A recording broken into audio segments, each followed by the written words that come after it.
নমস্কার বন্ধুরা, আমি সুপর্ণা। আমার সুপর্ণা বং ইন্ডিয়াতে আপনাদেরকে স্বাগত। আমরা চলছি মিরিকের উদ্দেশ্যে। মিরিক হচ্ছে দার্জিলিং জেলার একটা ছোট্ট শহর, যেখানে রয়েছে একটি সুন্দর হ্রদ এবং সীমাহীন চা বাগান। তবে মিরিকের এই রাস্তাটি এই ভ্রমণটিকে আরও মূল্যবান করে তোলে। মিরিকের রাস্তাটি যদি একবার দেখেন, মনে হবে যেন দূর দূরান্ত অপরিসীম একটা রাস্তা। আকাশে সূর্য ওঠার সাথে সাথে পথটি আরও সুন্দর হয়ে উঠল। গাছের ফাঁক দিয়ে সূর্যের আলো এসে পড়েছে। দেখুন, চারিদিকটা আস্তে আস্তে কুয়াশা থেকে কি সুন্দর সূর্যের আলো চারিদিকে ফুটে উঠেছে। পুরো জায়গাটা জুড়ে আলোয় ছড়িয়ে পড়েছে, এতটা সুন্দর লাগছে। এই দুপাশারি চা বাগান দেখতে দেখতে আমরা যে কখন পৌঁছে গেলাম আর কখন যে আমাদের 1 ঘন্টা কেটে গেল সেটা বুঝতেই পারলাম না। প্রায় 1 ঘন্টার পথ পেরিয়ে আমরা যাব মিরিক যে লেখার বোর্ডটি আছে সেখানে একটু চা খাবো, তারপর রওনা দেব। ভ্রমণপ্রিয় মানুষের জন্য ছুটির দিন মানেই আনন্দের দিন। একটু পাহাড়, একটু সমুদ্র বা জঙ্গল ঘুরে বেড়াতে সব সময় অপেক্ষা করে একটু ছুটির জন্য। আর এই মিরিকের রাস্তাটি দেখলে আপনি অবাক হয়ে যাবেন। এত সুন্দর পাহাড়ের পাশ দিয়ে রাস্তা, যেটা দেখতে দেখতে মন প্রাণ জুড়িয়ে যায়। মনে হয় এই সুন্দর সকালের হাওয়া খেতে খেতে আর এই রাস্তা দিয়ে যেতে যেতে কখন যে সময় চলে যাচ্ছে বুঝেই উঠতে পারা যাচ্ছে না, এত সুন্দর লাগে। সকালবেলা তখন প্রায় 8:30 বাজে। আমরা যে রওনা দেওয়া শুরু করেছি তখনও ঠিকমতোভাবে দোকানপাট খোলেনি, হয়তো কেউ ঘুম থেকেই ওঠেনি। এই সব দেখতে দেখতে আমরা প্রায় অনেকটা রাস্তা চলে এসেছি। দেখুন, দুপাশারি রাস্তা, আপনাদেরকে একটু রাস্তাটা দেখাচ্ছি। কতটা সুন্দর লাগছে, অসম্ভব সুন্দর লাগছে। দুপাশারি গাছ, সাইডে চা বাগান, আর তার মাঝখান দিয়ে আমাদের গাড়ি ছুটছে। এই সব দেখতে দেখতে মনটা খুশিতে ভরে যাচ্ছে। প্রায় 2.5 বছর পর আমি পাহাড়ে যাচ্ছি। মেয়ে যখন 2.5 বছরের ছিল, সেই তখন ছোটোবেলায় ওকে নিয়ে গিয়েছিলাম পাহাড়ে। তারপরে একটু অসুবিধা হওয়ার কারণে আমরা ভয়ে পাহাড়ে যাইনি। আবার সাহস করে একটু নিচু জায়গায় গেলাম। মিরিকটা খুব ছোট্ট শহর হলেও, চা বাগানে ঘেরা হলেও খুব একটা উঁচু নয়, মানে দার্জিলিংয়ের থেকে একটু নিচু। তো সেই কারণেই আমরা চিন্তা ভাবনা করেছিলাম যে মিরিকে যাব, আর এই মিরিকে গিয়ে 2-4 দিন থেকে ওখানেই আমরা থাকবো। তো মেয়ে যদি শরীর ভালো থাকে তাহলে সাইট সিন যাব, আর যদি শরীর ভালো না থাকে কাছাকাছি হেঁটে ঘুরে বেড়াবো। এটাই হচ্ছে আমাদের উদ্দেশ্য। তো সেই কারণেই আমরা রওনা দিয়েছিলাম সকাল সকাল।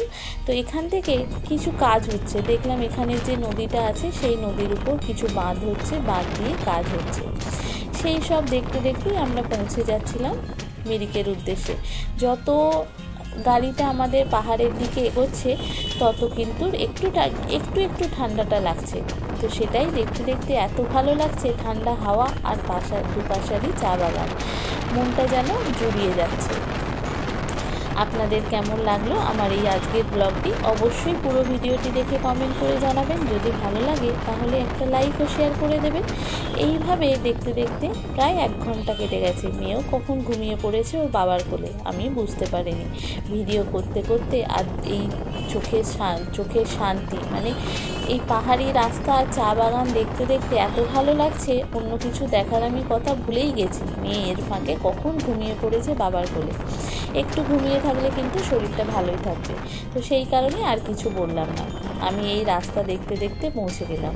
মাঝখানে ড্রাইভার দাদাকে বলেই দিয়েছিলাম যে যেখানে মিরিক লেখার বোর্ড আছে সেখানে কিন্তু আমাদের দাঁড়াতে হবে, একটু চা খাবো, হাত পাটাও একটু ছাড়িয়ে নেব, আর একটু ছবি তুলে নেব, আর দূর থেকে পাহাড়টাকে একটু দেখব। সেই সব কথা ভাবনা চিন্তা করতে করতেই আমরা প্রায় 1 ঘন্টা কেটে গেছি। এই মিরিক এর আগে যতবারই এসেছিলাম দার্জিলিং থেকে মিরিক হয়ে তারপরে এনজেপি এসেছিলাম, জাস্ট ওই হ্রদটাকে একটু দেখেছিলাম, কিন্তু মিরিকে থাকা কখনো হয়নি। মিরিক যে এত সুন্দর একটা জায়গা, চা বাগানে ঘেরা, এটা ভেবেই আমার মনে হচ্ছে যে অনেক দিন থাকবো চা বাগানের মধ্যে, চা বাগানের সাথে। আর গোপালধারা টি এস্টেটের চা বাগান, এই চা না হলে কিন্তু অসম্পূর্ণ, দার্জিলিং বা মিরিক আসাটাই অসম্পূর্ণ। তো এখান থেকেও আমরা গোপালধারা টি এস্টেটে যাব, সেখানে গিয়ে চা কিনবার ইচ্ছা আছে, চা খাবার ইচ্ছা আছে। তো এই সব ভাবতে ভাবতেই অনেক কিছু ভাবনা, অনেক কিছু প্ল্যান, সব কিছু মনের মধ্যে আছে। ভাবতেই কখন সূর্য অনেকটা উঠে গেছে, প্রায় 10টা বেজে গেছে, কিন্তু কুয়াশা একটু ছিল। দেখুন দূরের পাহাড়ে কিন্তু তখনও একটু একটু মেঘ আছে, কুয়াশা একটু একটু আছে। হয়তো পাহাড়ে কোথাও না কোথাও বৃষ্টি হচ্ছে, যার জন্য এতটা কুয়াশা এখনো পর্যন্ত আছে। তো সেসব যতই হোক না কেন, আমরা তো থাকবো 4 দিন, 2 দিন যদি বৃষ্টিও পড়ে কোনো অসুবিধা নেই। মেয়ের শরীর ভালো থাকলে আমরা যাব সাইট সিনে, যদি ভালো না থাকে তাহলে আমরা যাব না, কোনো অসুবিধা নেই। আমরা মিরিকেই এনজয় করব, মিরিকেই থাকবো, হ্রদেতেই আমরা মেয়েকে নিয়ে ওখানে ঘুরবো। তো এই সব মেয়েকে হর্স রাইডিং করাবো, ওকে বলেই গিয়েছিলাম। এই দেখুন চা বাগানগুলো কতটা সুন্দর লাগছে, একদম সবুজ। তবে আমরা যখন গিয়েছিলাম মিরিকে, তখন কিন্তু গাছগুলো ছাঁটাই করা হয়ে গেছে, এই গাছগুলো থেকে নতুন পাতা বেরোবে। এই চা পাতার কিন্তু অনেক বেশি দাম। অনেকে কি করছে, বাগানে গার্ড দিয়ে রেখে দিয়েছে যাতে কেউ এই পাতা না ছিঁড়তে পারে। এই দুটো কুঁড়ি, দুটো পাতা একটা কুঁড়ি, এই চায়ের কিন্তু খুব বেশি ডিমান্ড। তো সেই সব দেখছি চা পাতা কিন্তু ছেঁটে দেওয়া হয়েছে, এখন কিন্তু চা পাতা ছাঁটার সময়। তো সমস্ত ড্রাইভার দাদা বললেন যে সমস্ত বাগানেরই চা পাতা কিন্তু কেটে দেওয়া হয়েছে। এই যে নতুন যে পাতাগুলো বেরোচ্ছে, এই পাতা থেকেই যা চা হবে, সেই চায়ের স্বাদ কিন্তু মারাত্মক হয়। তো সেই জন্য চা বাগানে কিন্তু এখন ঢুকতে দেওয়া বা ছবি তোলা বা সমস্ত কিছু হাত দেওয়া, এগুলো কিন্তু এখন নিষেধ। আপনি গিয়ে যদি দাঁড়াতে চান, এখানকার আশেপাশের প্রতিবেশী লোকই কিন্তু আপনাকে বলবে যে পাতায় এখন হাত দেবেন না, এখন নতুন পাতা গজাচ্ছে।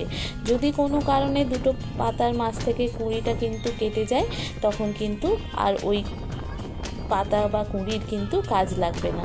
তো সেই কারণেই খুব সাবধানে এই সময় কিন্তু দার্জিলিং বা চা বাগানে গেলে এই সময় কিন্তু খুব সাবধান, সেই জন্য খুব গার্ড দিয়ে রাখা রয়েছে। তো আমরা 1 ঘন্টা পর ওখানে পৌঁছে গেলাম, মিরিক যেখানে লেখা আছে বোর্ড, সেখানে একটু চা খাবো। তারপর আমরা এখানে একটু 1 ঘন্টা কাটাবো। তারপর এখান থেকে আমরা রওনা দেব হোটেলের উদ্দেশ্যে। তো আমাদের হোটেল কোনো ঠিক করা নেই, ওখানে গিয়েই আমরা ঠিক করব। তো তার আগে এখানে আমরা যেখানে চা খেতে এলাম, সেখান থেকে আপনাদেরকে ভিউটা দেখাই। দেখুন কত সুন্দর লাগছে। আমি এত সুন্দর ভিউ, এত সকালে এত ভালো লাগছে, এত সুন্দর হাওয়া, আমি তো মানে দেখে অবাক হয়ে যাচ্ছি, কি বলবো আপনাদের। এই দেখুন ভিউটা, মন প্রাণ জুড়িয়ে যাচ্ছে। আর এই যে সামনে লেখা আছে আই লাভ মিরিক, এখানে কিন্তু অনেকেই গাড়ি দাঁড় করিয়ে ছবি তুলছে, আমরাও যাব। চারিদিকের ভিউজ দেখুন কত সুন্দর, দারুণ অসাধারণ দৃশ্য। আর এইখানে আমরা চা খেতে নেমেছি, এইখানে আছে মিরিক, আই লাভ মিরিক লেখা আছে, এখানে যাব ছবি তুলবো। তো তার আগে একটু চা খাবো, সকালবেলা বেরিয়েছি, চা খাওয়া হয়নি, জাস্ট একটু ব্রেড অমলেট খেয়ে বেরিয়েছি। এবার এই চাটা খাবো। আর এখানের ভিউজ দেখে তো আমি মাথা ঘুরে যাচ্ছে আমার চারিদিকটা। এই যে কত সুন্দর লাগছে, মানে অসাধারণ দৃশ্য।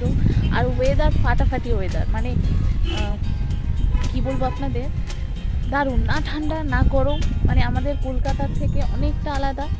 আর এই পাশের ভিউজটা দেখুন, এদিকে যে চা বাগানগুলো, দারুণ লাগছে, দারুণ। এরকম দৃশ্য খুব মানে লাগে। তো সেগুলোই আপনাদের সাথে শেয়ার করছি, আরও অনেক দৃশ্য দেখাবো, দেখতে থাকুন। এবার এইখানে আমরা নানা রকম থেকে একটু চা খেয়ে ছবি তুলে, মেয়েও দেখলাম খুব ছটপটে হয়ে গেছে, খুব ভালো লাগছে, ওর শরীরটাকে একটু ঠিকঠাক হয়ে গেছে। তো আমরা এখানে নানা রকম চা, কফি, যেরকম বিস্কিট খাবার খেয়ে আপনাদেরকে এখানে নতুন নতুন ফুচকা হচ্ছে দেখাই, ফুচকা, জুস, যত রকমের এখানে পাওয়া যায় সকালবেলা টিফিনে नहीं नहीं मेरा अपना नहीं फुचका সব দেখে একটু ছবি তুলে মেয়ের তো খুব ভালো লাগছে। এইখানে যাচ্ছে বাবার সঙ্গে, একবার আমার সঙ্গে গিয়ে ছবি তুলে তারপরে ও কিন্তু ফিরে আসবে। এবার এখানে আমরা 1 ঘন্টা কাটিয়ে তারপরে আমরা রওনা দেব মিরিকের উদ্দেশ্যে। তো মিরিকে আমাদের হোটেল যেহেতু বুক করা নেই, তো আমরা ওখানে গিয়েই হোটেল ঠিক করব।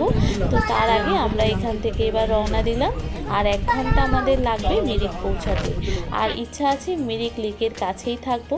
তার আগে আপনাদের এইখানে গাছগুলো দেখাই, দেখুন কতটা সুন্দর লাগছে। তো আজকের ব্লগটি কেমন লাগলো অবশ্যই পুরো ভিডিওটি দেখে কমেন্ট করে জানাবেন। যদি ভালো লাগে লাইক শেয়ার করে দেবেন। আর সব বন্ধুরা আমাদের সাথে থাকবেন, পাশে থাকবেন। আমার চ্যানেল সুপর্ণা বং ইন্ডিয়াকে সাবস্ক্রাইব ও ফলো করে পাশে থাকবেন। চলুন এবার তাহলে আমরা গাড়ি করে রওনা দিই। আমরা চলে যাব আমাদের হোটেলের উদ্দেশ্যে। হোটেল খোঁজা বাকি, হোটেল খুঁজে হোটেলে ব্যাগপত্র রেখে তারপরে আবার আপনাদের সঙ্গে সমস্ত কিছুটা শেয়ার করব। সাথে থাকবেন, পাশে থাকবেন।